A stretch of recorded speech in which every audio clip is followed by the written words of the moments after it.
Hey guys, I'm in here at my grandpa's workshop. This is where he used to come in here and he used to build things. He built this whole building, this whole workshop that you see here. He built it all himself.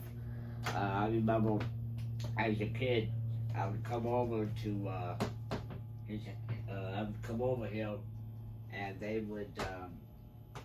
I would come in here, he'd be working on something either for his house or he'd be working on something for me, so that I can be able to get around in my house and things like that.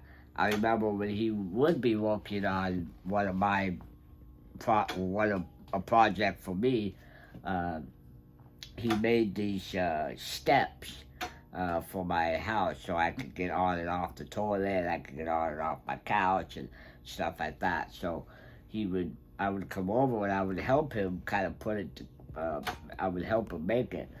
I used to sit on this counter right here, and if I remember correctly, this over here is called a drill press, and he would teach me about how to use it and all these tools, all these machines that you see here.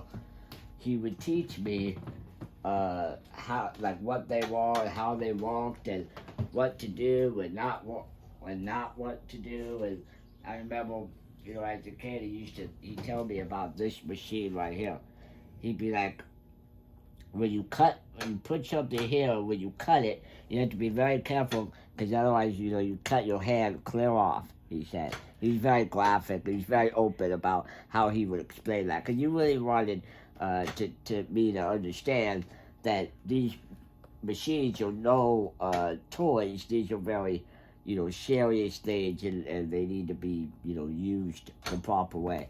Um, I just remember, my eyes would get big as he would explain it, but I just, I loved it. This was a huge part of my childhood. Everything that I would go through in my life, medically and school and everything like that. I could come over here, and it was almost like an escape. To be able to come over here and, he was like,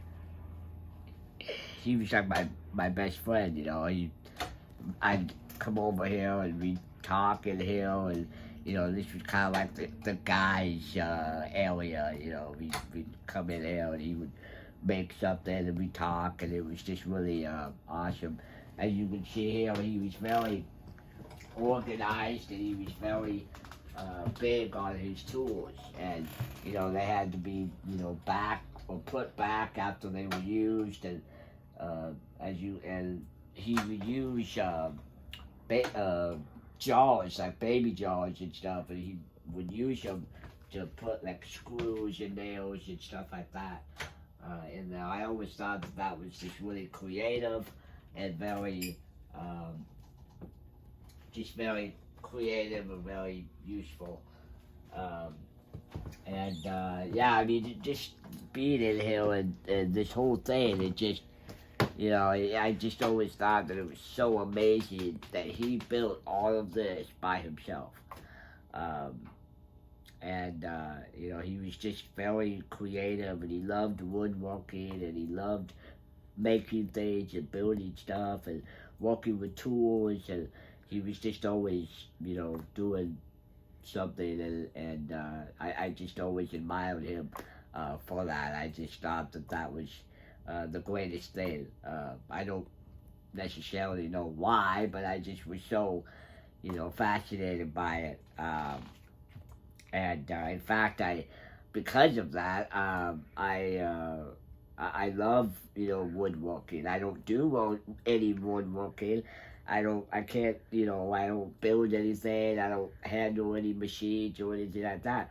But I do love watching videos, watching shows that have to do with woodworking because it reminds me of those days and spending time with them. Unfortunately, he's older now and he's got, dementia, and, he hasn't been out here in a very long time. So, but, I just, man, dementia and Alzheimer's is just really, intense, and it's just really hard, and I think, so for those of you out there that are either dealing with it yourself, or have a family member or whatever, um, just know that, like, as far as the people that are going through it, just know that you're not alone, and that you have family, friends, neighbors. You have people around that will help you, and take care of you, because they get they get kind of embarrassed. It's very hard on them. They can't remember what they used to remember. They can't really do what they used to do, and it's very, very hard on them. Um, and it's hard for the families as well. And it could be very frustrating. It could be very um, just just very conflict, uh, and just know that you love them and they love you, and you just gotta be there for them, and just keep doing what you do. Just keep being that family member, or just neighbor, or friend, or just keep being there for them. That's all you can. That's all you can do. Anyway, thanks for watching. I just wanted to share my grandpa's workshop with you, because it's very important to me. I myself have not been in here in a very, very long time, since I was younger. So this is kind of this is like a trip down memory lane right now. So yeah, again, thanks for watching. Follow me on YouTube, Instagram, Facebook, TikTok. I'd love to have you follow me, and what who I am, and what I like to do, and yeah, good day.